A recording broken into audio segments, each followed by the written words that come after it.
Hello, everyone, and welcome back to Let's Take 5, the podcast where we pick a cinema legend and take 5 of their films to recognize their excellence and their range. My name is Austin Luger. And my name is Ray Martindale. And this week we are on our 5th episode for Jimmy Stewart. In the past, we have covered The Philadelphia Story. What else have we done? It's a Wonderful Life, Winchester 73, Harvey, and this week we're wrapping it up with the film Vertigo, the Alfred Hitchcock classic from 1958 starring Jimmy Stewart and Kim Novak. This was the final of 4 movies that Jimmy Stewart and Alfred Hitchcock made together. The previous ones were Rear Window, The Man Who Knew Too Much, and Rope. And this one is kind of an interesting history. It was well received when it came out, but more than any other film in a long time, it's really kind of had a new critical assessment with the placement on the second AFI 100 Greatest Films roll. Keeps rising up the Sight and Sound poll every 10 years. It's second now on AFI? No, it wasn't even on the first list. Yeah, you mean the second iteration list they made. of Yeah, it. because they made a sequel a couple years later. It was in the top 5. No, it's high on there. I knew that. And, it is the story of a detective who is now having to retire because he had a bad case of vertigo when he watched a policeman fall to his death from a great height. He had extreme vertigo. But it's the best scene in the movie. It's a very good scene. And now an old friend he kind of barely remembers is asking him to take a case because he thinks his wife either is possessed or thinks she's possessed, and starts a very strange mystery following this woman and all the trails it leads. Okay. I'm a big fan of this movie. Eric, what do you think of the film? I don't like the movie very much. I didn't like it very much when I first saw it when I was 18. I assumed that I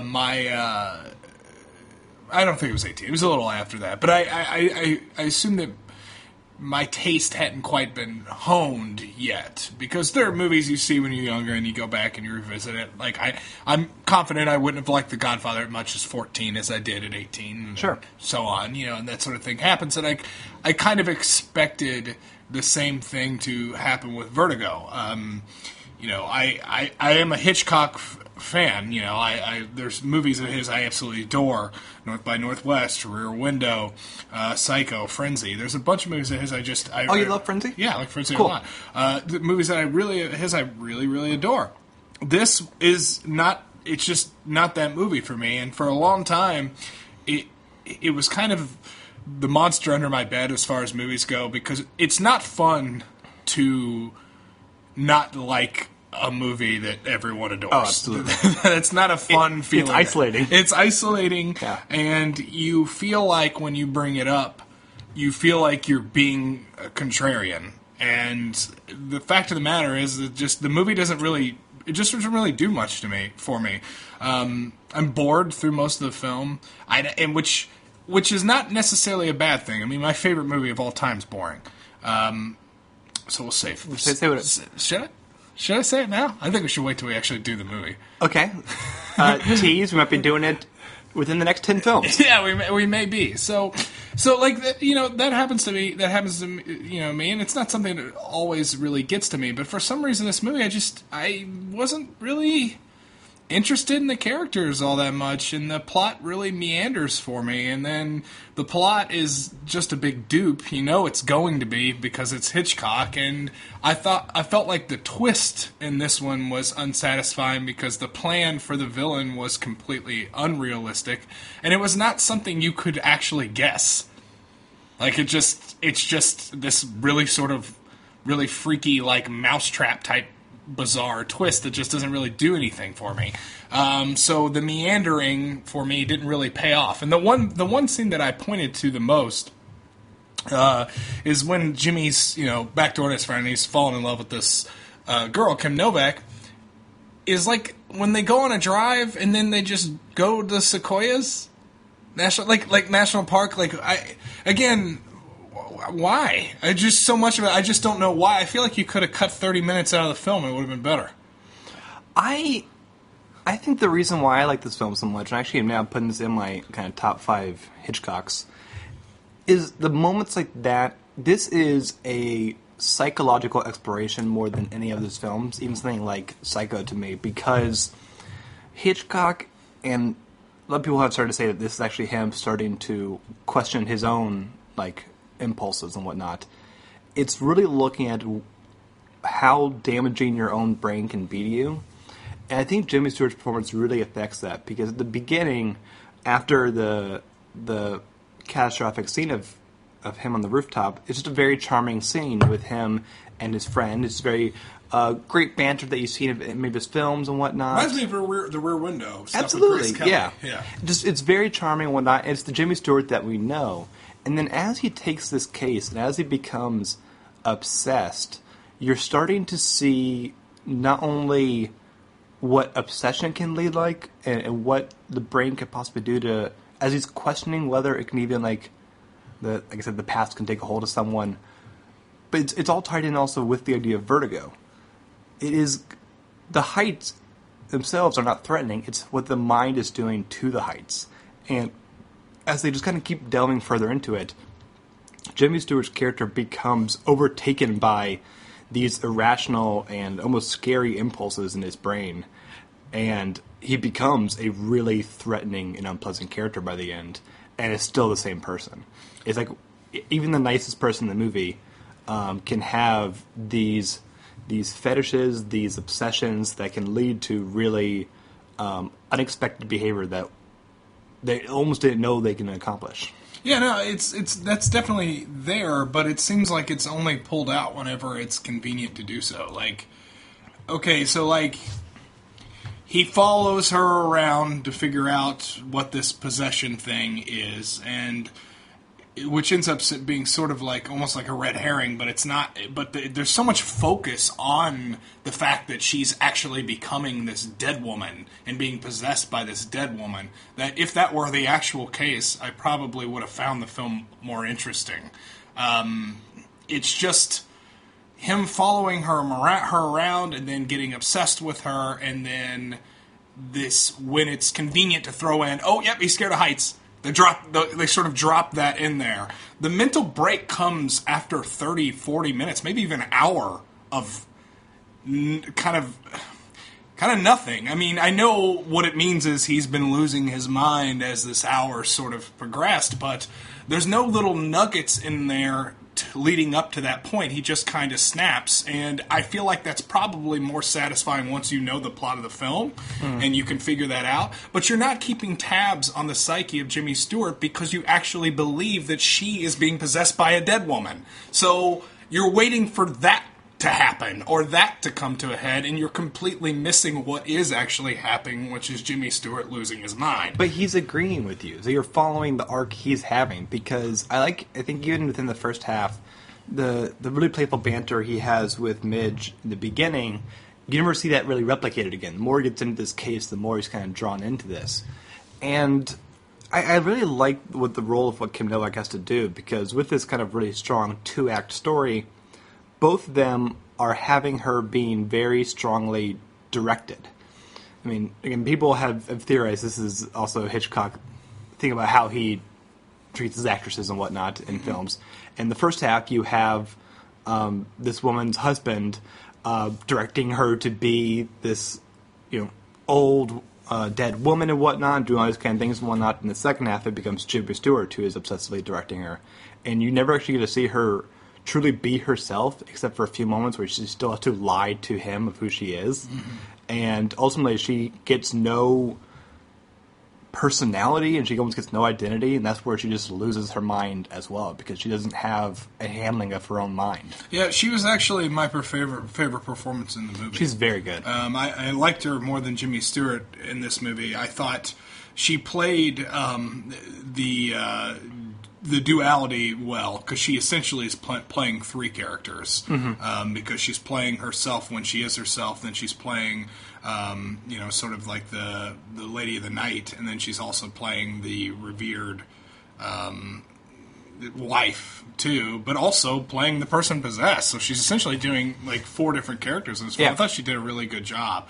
And again, Jimmy Stewart's sort of descent into madness to me is not really self-evident until it it is evident, and they hit you over the sledgehammer with him going crazy in a psychedelic dream sequence. You don't like that? No, I like okay. I like that. love that. I wish it came 25 minutes earlier. I think just when he's becoming more aware of it, because he's the one who kind of bolts out of bed.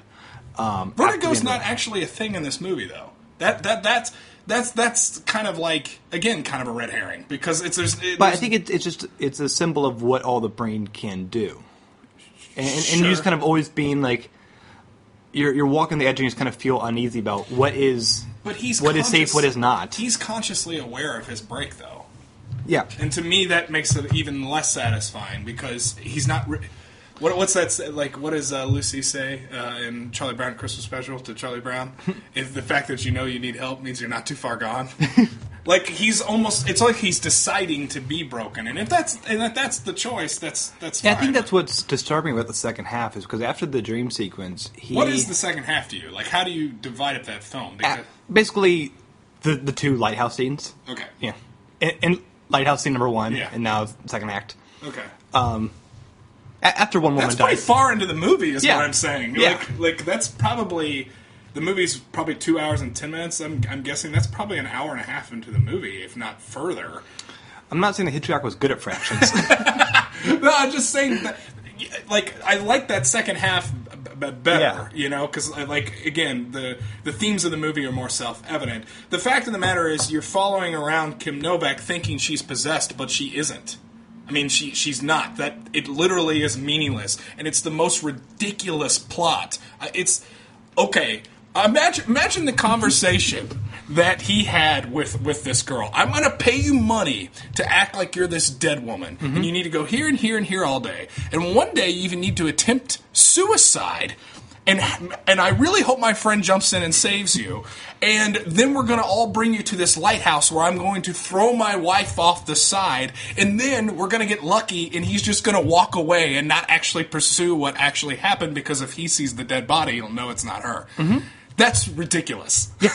But I think this is a world that like maintains a story like that. This is like you go to the forest and you're walking among these trees. This is more emotional and psychological than realism, actual like heist-like maneuvers. No, and I agree with that, but there's too many snaps of the twig. Like, this is an inferior film, but by all intents and purposes. But if Fight Club, the break is that he's the same person. That's why the twist works. He's the same person. This is like 7 of those. And then you could say it was never really about that. It's really about his sort of descent into madness, which is sort of fine. But then why did I spend 70% of your movie on that? Like, and then even not knowing what the actual thing was to the last 10%, you pull the veil up like it is an interesting twist, but the interesting twist doesn't really work for me because the plot is so absurd. But I thought it was so interesting because his role was he worked for the police. Yeah. He's someone who's been in very kind of factual-based crimes, and now you see this man who seems very rational believing in a ghost.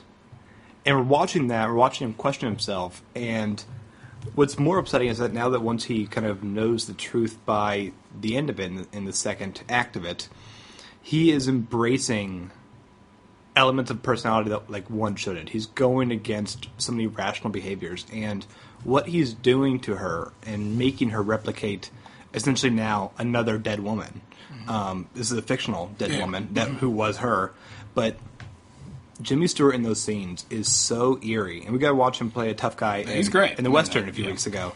But in this, as he's demanding the exact colored dress, and we see like bravo to both actors, where Kim Novak desperately wants out of the room at every moment, and Jimmy Stewart is like cold and creepy, just so creepy of like demanding she stays here and demanding that he replicates all these images he has, because it's not revenge based. It's just this weird like need he has that's almost unexplainable. Like, this needs to happen again.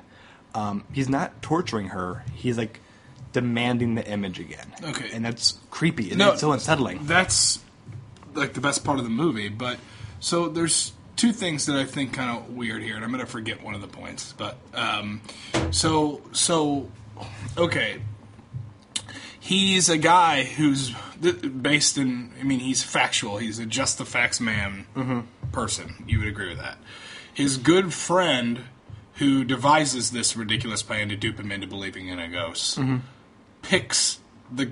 Not only is his plan like this, he's picking someone he knows is, like, not going to fall for it on paper. So that makes it... It makes it even nuttier to me. But he just got out, and he's like suffering from a mental problem and whatnot. He's abusing of someone's fragile mind. That's okay. how the whole thing works. No, that's fine because he does have the newspaper in front of him. He's aware that he quit the force. Yes, that's why he's going for it. Based on that, it's just that Vertigo to me has not like. It's like, oh, someone has OCD, so now I'm going to trick them into thinking that they were abducted by aliens. They just don't seem to connect. It's Vertigo plus watching someone die. Okay, it's more the trauma plus I know you won't go to the top of the tower. Like that's the only time where Vertigo really puts into play. It's now. I mean, it's at the very and it's such a great thing because I mean, again, it's such a more psychological than realism film.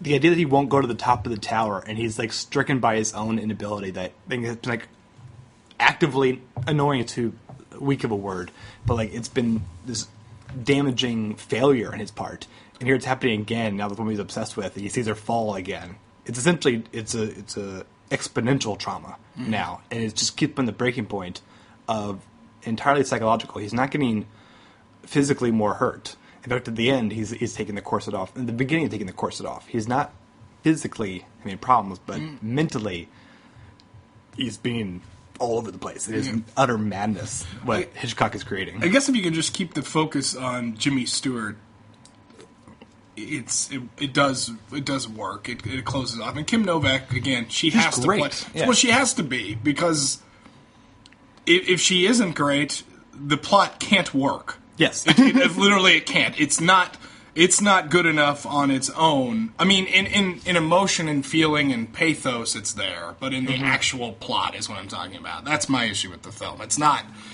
like the things you're talking about don't exist, because they do. I feel like they're probably too understated, even though the fucking name of the film is Vertigo. I still feel like they're understated. That's why this feels like it's just feels like the most dangerous Hitchcock film in that way. Like it just like everything is like really icky and hard to kind of really grasp. It's a world that's kind of always in flux. I just thought of when you talk about Kim Novak, my favorite parts of the movie is entirely her and Hitchcock. When in the second half that we keep calling it, Jimmy Stewart is obsessed about kind of redressing her and whatnot, and when she reappears in the old outfit, and like, even though we already know because she told the backstory that it is her, you still don't believe it till you visually see it, because wow, it is. Because when you see her again after the incidents happen, she looks completely different. Her makeup's so different. She looks like a different actress entirely until she puts it back on, and now she becomes that again. Yeah. It's so eerie. Because she falls in love with him too. Yeah. So like that's a pure like sympathy base, like pity base of like, look what I've done to you. I've broken you further. Yeah. Well, yeah, maybe, but I feel like it has to be a little bit more than that, or at some point she would have cut it off, right? Well, she did.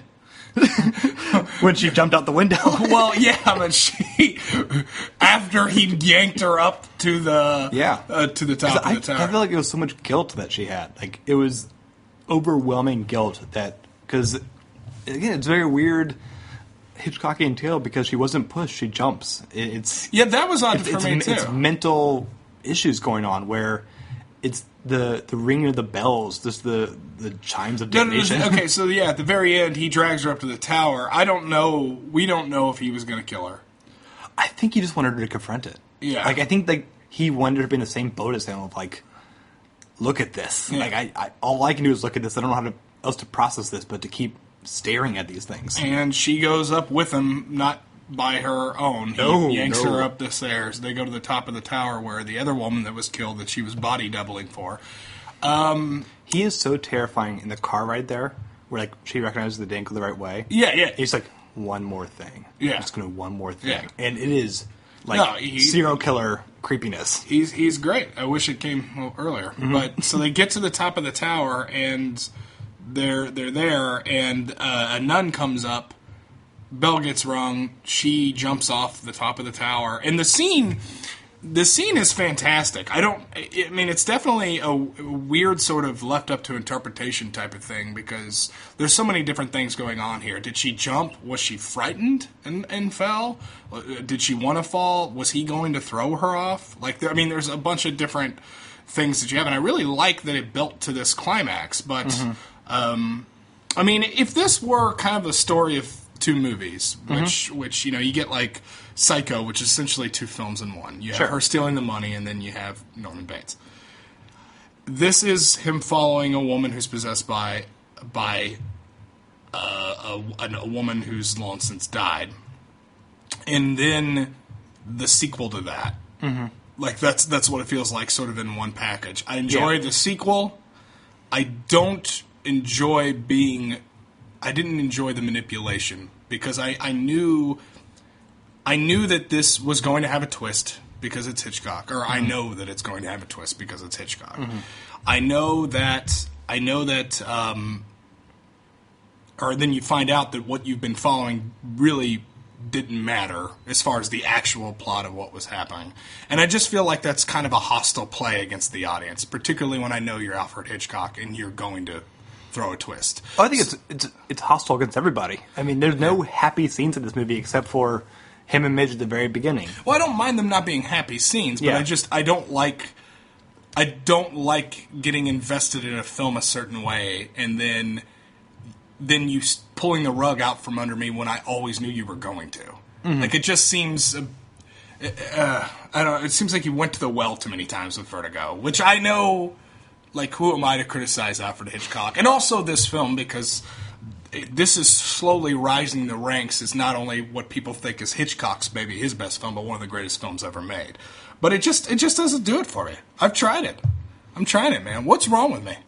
So many things. So many things. So many things. So many things. Well, it's kind of interesting to see the influence this movie's had. I mean, obviously, Brian De Palma's ripped this off a million times because that's what De Palma does for all of his films. But I always watch this film as almost a companion piece to this wonderful British film called Black Narcissus, which heavily features a lighthouse and a very similar color palette, especially during those forest scenes. First time I really saw Hitchcock actively do an homage, it felt like, to the films of Powell Pressburger. And having the nun at the end is almost like a definite guarantee that you've seen Black Narcissus. I haven't seen Black Narcissus. We started to watch it one night, and then it was like 4 a.m, though. Yeah. So we turned it off. But I know the Criterion cover, which is essentially the ending to Vertigo. Yeah, I know. And that one's first. But also, I mean, I imagine that this had a major influence on Tim Burton with Batman, right? In what way? The tower. Just in general? Yeah, I always felt like the tower scene for that one at Climbing the end. Up the... Yeah, that's interesting, too. And then, of course... Of two psychological, And then the Crow ripped that off, so you had sort of 3D... Yeah, that's interesting. I feel like I did think about that.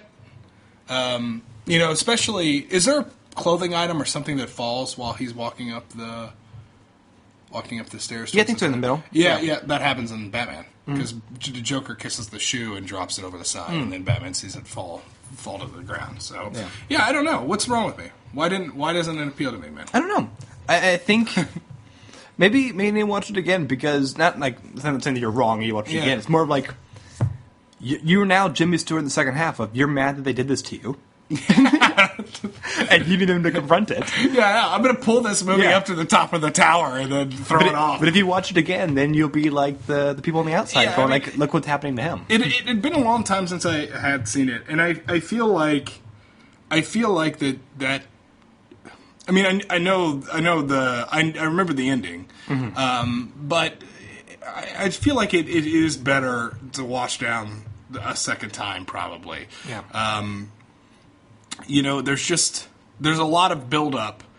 Whether you like the film or not, there's certainly a lot of build-up to something that is not there.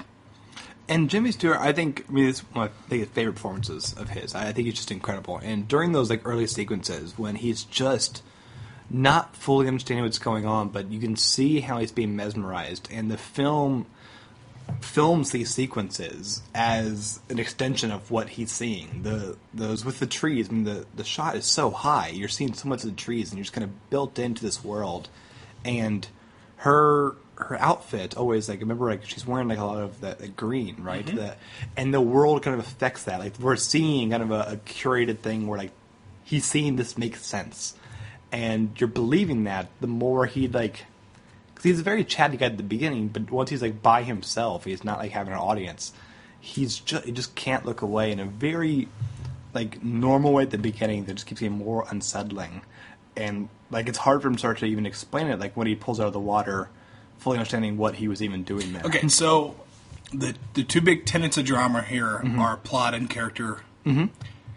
Vertigo gets an A for me on character. Okay. It gets a D- for the plot. Ooh, and that's where I go with. That's basically where I go with. And, you know, that there are people that pay a lot of money to watch people feel things. There are people that really like movies like In the Bedroom, where you just watch people feel things. Do you hate In the Bedroom? I don't like it very much. But I love that I brought over the Rectify finale for you. yeah, okay. Well, no, see, that's different to me, too. But we're not going to argue Rectify right Rectify's now. great. You guys should watch Rectify. It's really good. But it just, the characterization is really good. I feel like I had a good grasp on that. And where the characters go from A to B and then eventually to Z, I think sort of all fits, and that is kind of the movie, because if you aren't distracted by that enough and you're really paying attention to the plot, this is one of the stupidest villainous plots ever. You have to admit, his plan is really dumb. Well, it does, in a certain tone. This movie feels like you don't know if you're dreaming or not. By the way, you mean tone, and what you mean by tone is, in reality, yes, but in this world where, who knows, like this dream-type world, no. Yeah, because it's just like, almost the whole movie is almost in a bit of a fog, and like you don't know if you're dreaming or not. That's the kind of story that you can tell in that kind of tone. See, it's too distracting for me. Yeah. It's like, as a twist, it almost feels like, how can we put a twist in here? Well, let's just, we'll do this and that and have him throw her off the tower, and then he'll go back in, and we'll be fine. It seems so. I feel like you're accidentally Bogart in this film. Well, no, and they're trying to pull you off on one, and you're just Sam Spade. Yeah, well, it just seems like unworthy of the actual performances in the actual movie. Like, particularly from someone who mastered doing suspense and twists so much. This is his most, like, unlike any other films. This was him really stretching himself in a new direction, and I thought it paid off because it's such a bold and crazy, and I think it's upsetting. It's a really upsetting movie to me. Yeah, it is. It is all those things, with just a really, really dumb villain. Yeah, but he's outsmarted with an even stupider protagonist. Well, luckily, the real villain is everyone's own mind. No, and that's true. What Austin is talking about here is what the movie is actually about. And to me, it was hard for me to stay focused because of all the things I thought the movie was about. And what I thought it was about sucked. And what it's actually about's great. Just to steal the final word, it's a masterpiece. All right, now you can catch us in a number of different places.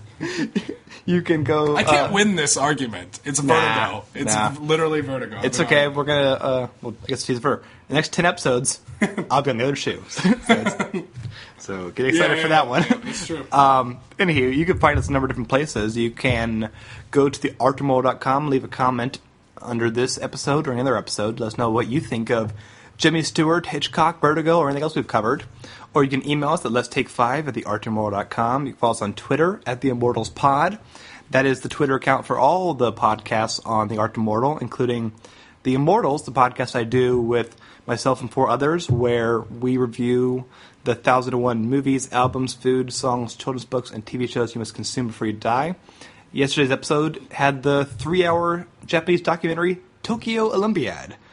Huge download numbers for that one, I'm sure. Another good stuff. Listen to it.